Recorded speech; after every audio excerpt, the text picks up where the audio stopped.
araw mga kahari manok. Ngayon ay pag-usapan naman natin ang Rhode Island Red Showtype.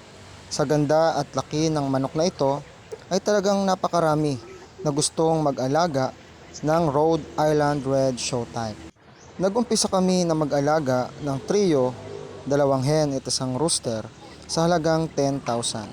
At yun nga, dahil meron kaming maliit na lugar sa aming bakuran, ay nag-umpisa kami at masasabi ko na napakaganda na mag-alaga ng Rhode Island Red na ito dahil napakadali nilang alagaan, madali lang silang palakihin at higit sa lahat, hindi rin sila sakitin.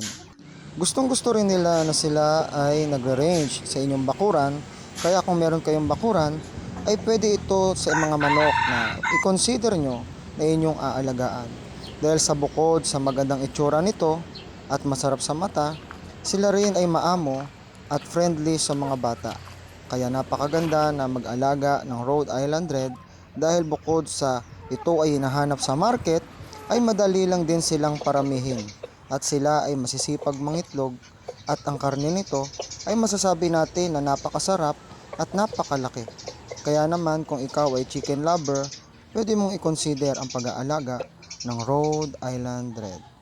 Hindi ka magsisisi kapag ito ang iyong inalagaan dahil bukod sa sila ay nakakapawi ng ating pagod at lahat ng iyong mga ginagawa para sa kanila ay darating din ang panahon na isusuklin nila ito sa iyo kapag sila ay nag-umpisa ng mangitlog. Yun lang muna mga kamanok. Maraming salamat. God bless.